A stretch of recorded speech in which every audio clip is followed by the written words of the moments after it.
In 1943, a Japanese naval flight instructor stood in front of a room full of new Zero pilots and stopped halfway through a drawing. The chalk line on the board showed a turn every man in that room had been told to trust. An enemy fighter dives from above. The Zero brakes hard. The attacker overshoots. The Zero rolls inside the mistake and comes out behind him. For years, that little diagram had looked like proof that Japanese naval aviation understood air combat better than anyone else in the Pacific. But by 1943, the diagram had become something else. It had become a map to a grave. The instructor knew it. Other combat veterans knew it. Some of the students would hear it later quietly after class, where the official lesson could not hear them. Do not try that against the new Americans. Do not let the book fool you. If you pull into that old reversal at altitude, you may die before the aircraft finishes the turn. The maneuver had not failed because the Zero suddenly became a bad airplane. It failed because the war around it changed faster than the institution that taught men how to fight. And once that happened, Japanese pilots were no longer being trained for the air war they were entering. They were being trained for the air war Japan had already lost. To understand why a trusted maneuver became a death sentence, you have to begin with why it worked so well in the first place. The Mitsubishi A6M Zero was built around one brutal bargain. It was light. Almost everything that could be sacrificed for performance was sacrificed. Pilot armor was limited. Self-sealing fuel tanks were absent in early models. The structure was kept lean enough that the airplane could turn with a kind of grace Allied pilots had not expected to meet in modern combat. Below medium altitude, in a close turning fight, the Zero was terrifying. It did not need to be stronger. It did not need to be tougher.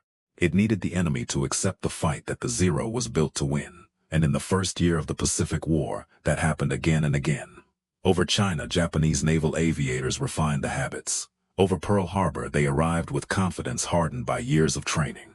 Over the Philippines, Malaya, the Dutch East Indies, and the early carrier battles, Allied pilots kept learning the same lesson the hard way.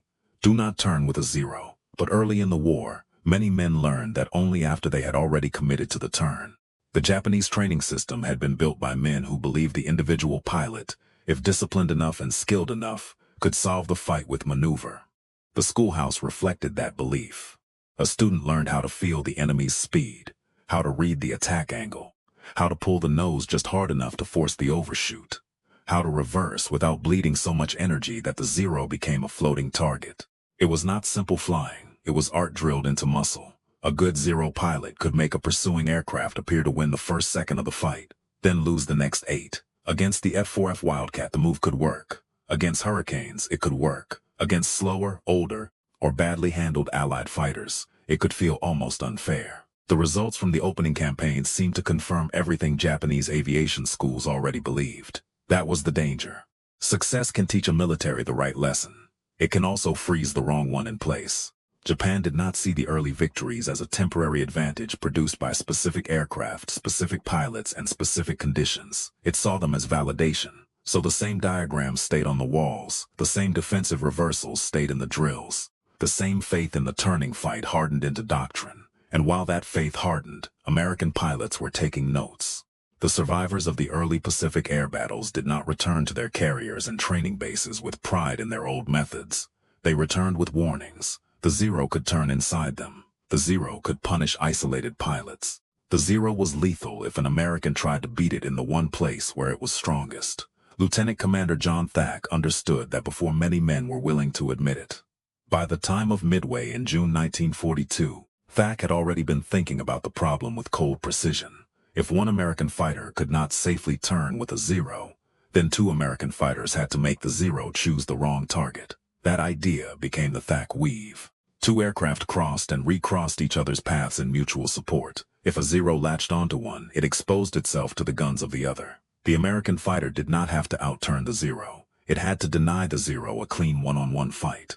That was the beginning of the deeper American answer. Not one trick, not one maneuver, a complete change in the terms of combat. The Americans stopped asking, how do we beat the Zero at its own game?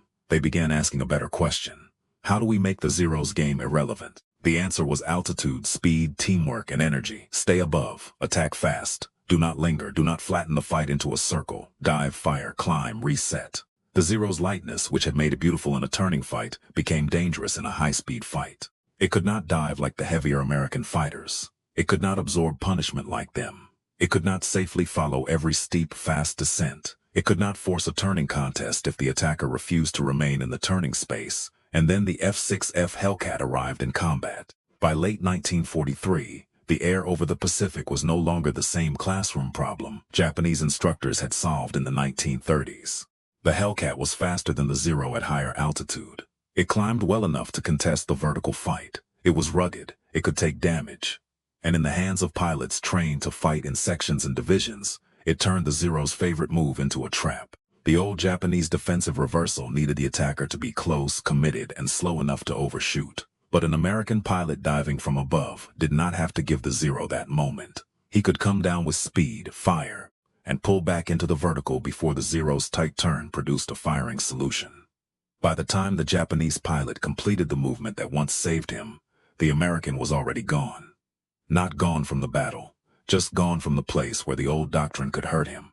That distinction mattered, because the Japanese pilot could still see the enemy. He could still feel like the fight was about to become familiar. He could still begin the maneuver he had rehearsed hundreds of times. But the geometry had changed. The American fighter was no longer chasing him through a flat circle. It was falling on him from altitude, striking and climbing out of reach. The old move answered a question the enemy had stopped asking. That is why the crisis inside Japanese training was so cruel. The men closest to combat were not blind. Many instructors understood what was happening. Some had flown against the Americans themselves. Some had watched experienced pilots fail to survive maneuvers they had once taught with confidence. Some had read after-action reports that described the same pattern again and again. The scissors worked when the attacker entered the Zero's world. It failed when the attacker stayed above it. But knowing that inside an institution is not the same as being allowed to teach it.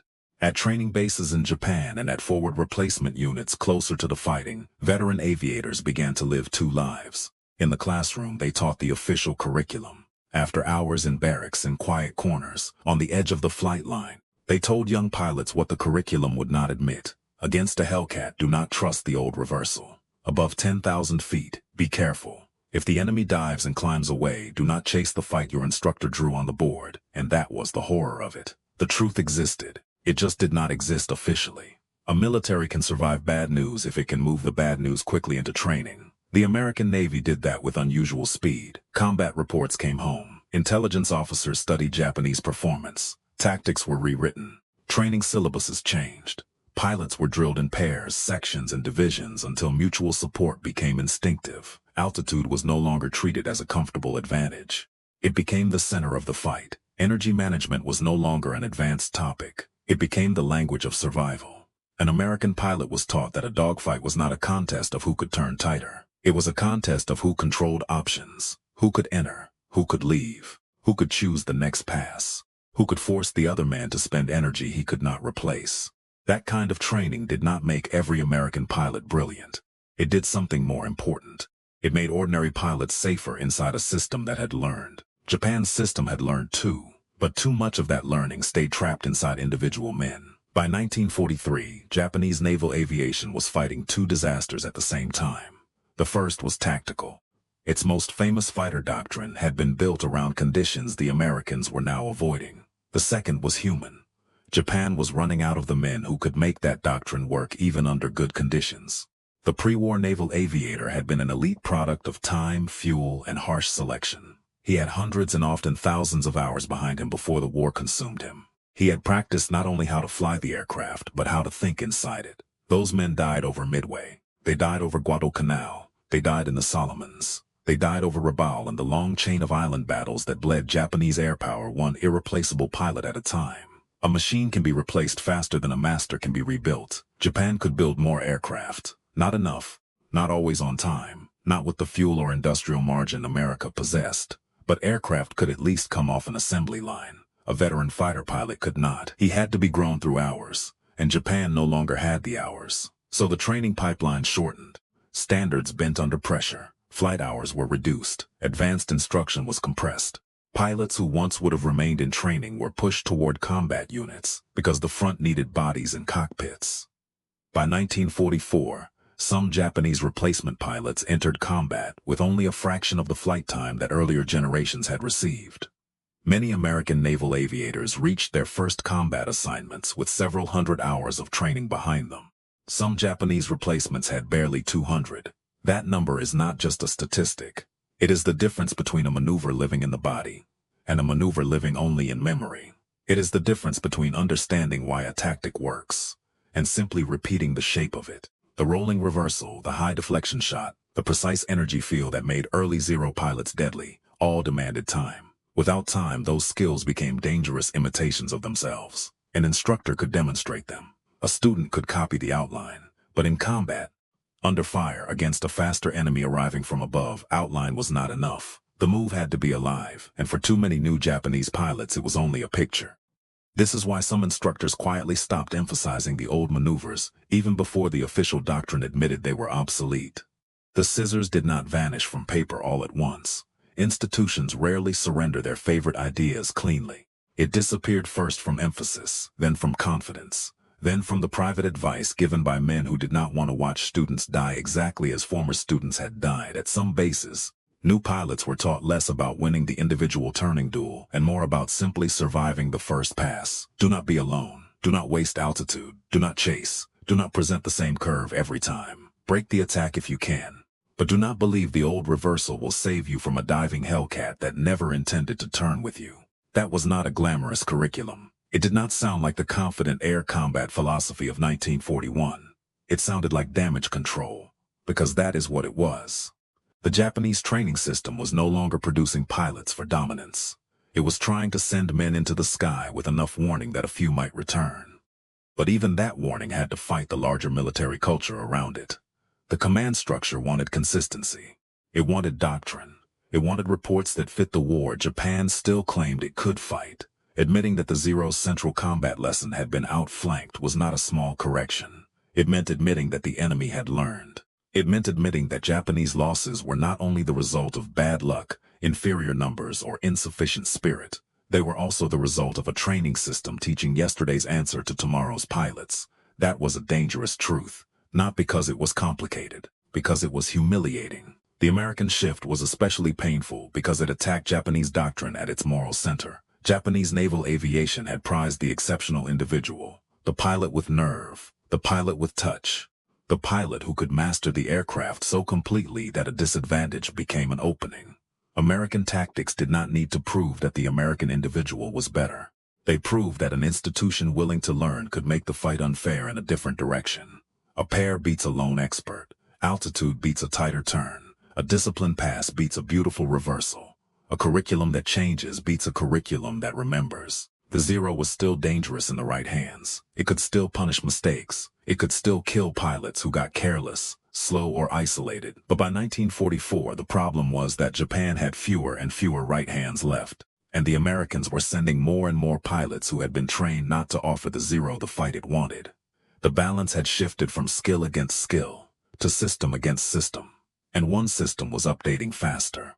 By the time Japan formalized the Organized Special Attack Units in October 1944, the decision carried a truth that had been building for a long time. A conventional fighter pilot required hundreds of hours to become useful, and far more to become truly dangerous. He had to navigate, fight, judge speed, manage energy, coordinate with others, survive long enough to learn from each mistake. A suicide attack pilot required far less of the training system. He had to take off, find the target, hold course under fear, and strike. That is not a tactic a healthy pilot training program chooses because it is winning the conventional fight.